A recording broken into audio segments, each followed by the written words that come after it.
Let me ask you this. Have you ever canceled plans because you simply felt overwhelmed? Have you ever responded to a call or a text with a simple, I can't talk right now, I will get back to you as soon as I can? Now, if you had spongy boundaries, you would be completely disregarding your own needs and going along with whatever that person had suggested or invited you to. If you had rigid boundaries, you would be just ignoring that person completely. If you had spongy boundaries, you would be going back and forth. Yes, I can make it. Oh, actually, you know what? After all, I can't make it. Oh, hey, guess what? Things changed. I can make it now after all. Leaving the other person just confused most of the time with you. But if you had flexible boundaries, you might say something like, I'm not quite up for it right now, today, just yet. What if we grab a cup of coffee tomorrow? Or what if we make plans for lunch next week? That is balance, and that is exactly what flexible boundaries allows you to have. So, what are flexible boundaries? Well, flexible boundaries could actually be described in probably all sorts of ways. I will use three different characteristics to describe flexible boundaries. First of all, they're intentional. Secondly, they're adaptive. And third, they're consistent. Intentional in the sense that you are the one who chooses who, what, when, where, based on your needs and on your priorities. Adaptive because you, again, are the one who is able to adapt those boundaries based on the context and the relationship. One person may not get the same boundaries as another person. The person that you see that is often taking advantage of you is going to have different boundaries from the person who you feel you can trust. From the person that you feel is not going to take advantage of you, is going to protect you, is going to have your best interest at heart. Those two people are going to have different boundaries when it comes to how you treat them and how much space, how much access they can have to you. And then they're consistent because people already know what to expect from you. Unlike the spongy boundaries, or you're going back and forth. Flexible boundaries allows you to adjust your boundaries depending on your needs. I'll give you an example. With me, I prioritize my rest. People close to me know this. They know that if they call or text after 9, 10 o'clock, 11 o'clock at night, they're not going to be getting a response from me. They already know this. Those people that don't, those people that continue to call or text or message after 9, 10, 11 o'clock at night, my boundaries are going to be different with them. But yet my boundaries are consistent. The kind of boundary that you have, the kind of boundary that you establish matters. Flexible boundaries allow you to maintain your self preservation while still being able to connect with other people. Some of the benefits of flexible boundaries. Again, there's going to be a whole lot. I'm just going to touch on a few. The first of which is going to be healthier relationships. Healthier relationships because people will, well, the people that respect the boundaries that you have set forth are going to be the people that are going to have more consideration for you, maybe care about you a little bit more, right? They're not going to walk all over the boundaries that you have established, meaning the quality of relationships that get close to you are going to be far greater than people who don't care about your boundaries, don't care about respecting your boundaries.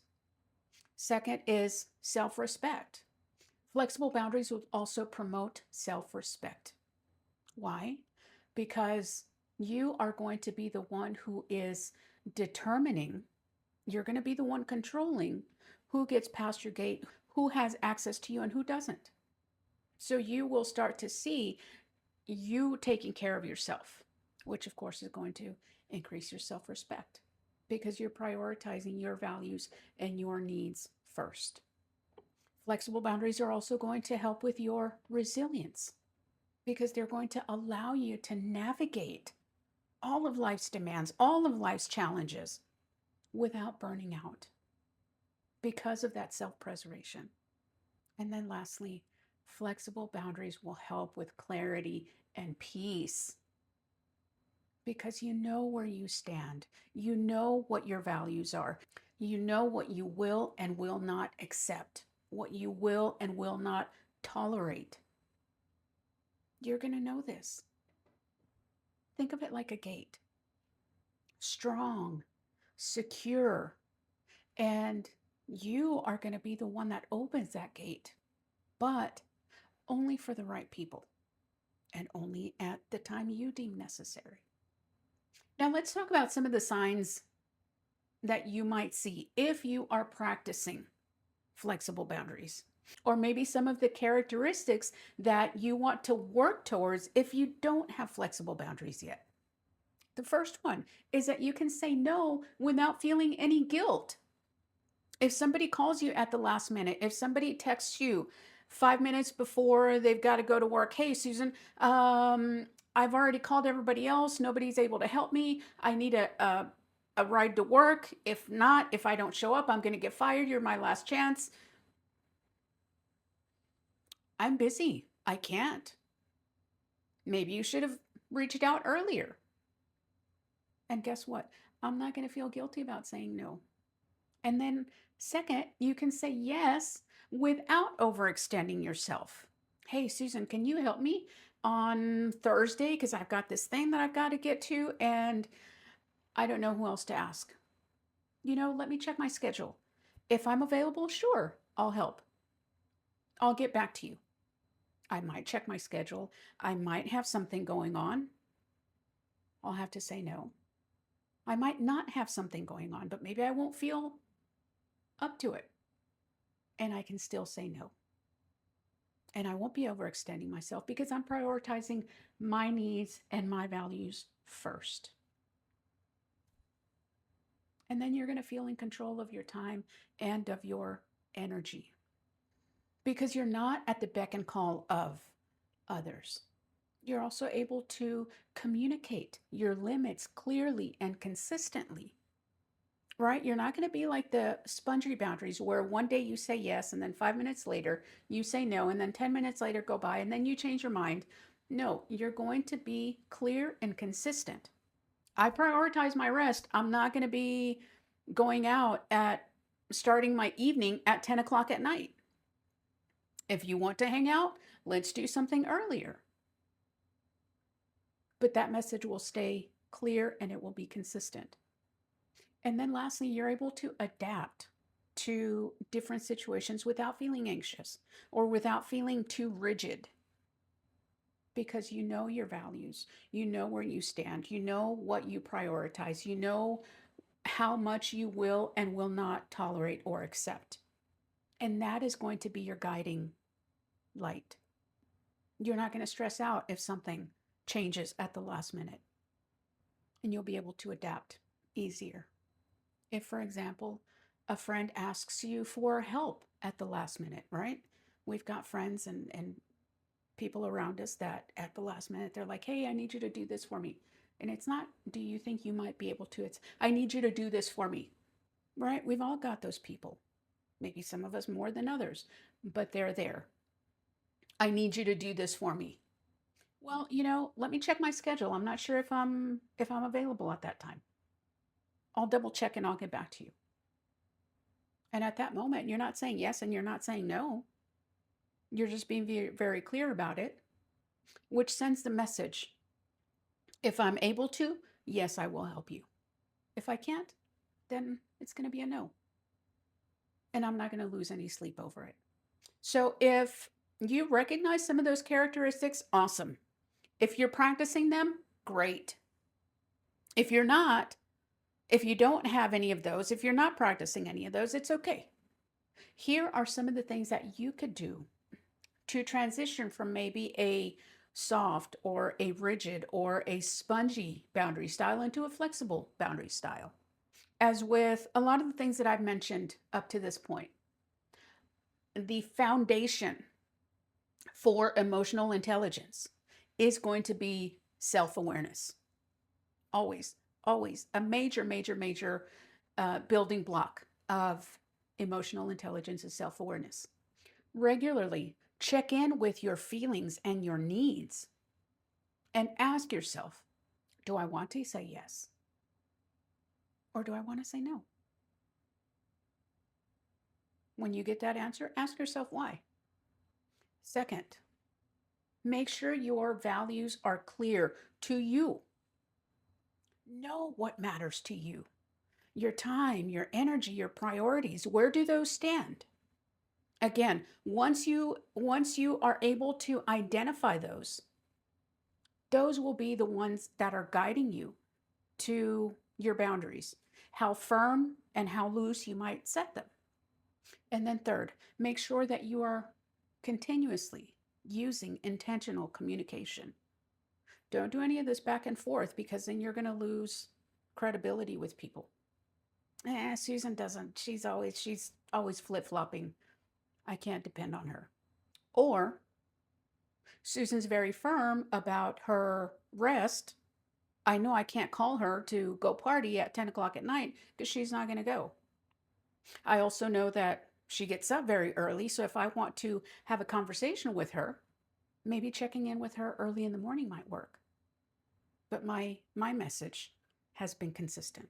It has been clear of what I will and will not allow in my personal life. And then number 4, practice adaptability. You don't have to be so rigid. You don't have to be like a wet noodle, but rather recognize that boundaries can shift depending on the context of the situation. But also recognize that your boundaries remain grounded in your values. What are your values? What do you stand for? And then lastly, number 5, reflect and adjust. Reflection is another one of those foundational building blocks for self-awareness. After interactions with people, pay attention to what worked and what didn't. What will you change and what will you continue to do? What worked and what didn't? And modify those situations accordingly. Flexible boundaries aren't about perfection. None of this stuff is. I keep saying that. Emotions are messy, and that's okay. Flexible boundaries are about choices that protect your peace while allowing you to connect with others. So here's your reflection for today. Where in your life could flexibility create a little bit more balance for you? Is it maybe in your work life? Maybe with friends? Maybe with family? Where? Where in your life? Where in your life can flexibility create more balance? Write it down. Take a little piece of paper, write it down, drop it in the comments here if you want to share. Write it down and start paying attention. Start noticing how you respond to those situations. So finally, this completes our 5-part series on boundary styles. We've discussed soft, spongy, rigid, and flexible. If you need a refresher, go back and check out some of the other videos where I discussed the other boundary types. And I know it had been a while since I had posted a video. A lot happened between then and now, but I sure am glad to be back here with you. So if this series helped you, hit that subscribe button. Or if you think that this might help somebody else, please share it with them. Have a discussion. Talk about these things. Do you know what boundary style you have? I thought I was spongy, but it turns out I'm actually rigid. But what I really need to be is flexible. And remember, healthy boundaries, they're not walls, they're doors. Doors that you control. They're strong enough to protect you, but they can be open enough to connect you. I'll see you in the next class.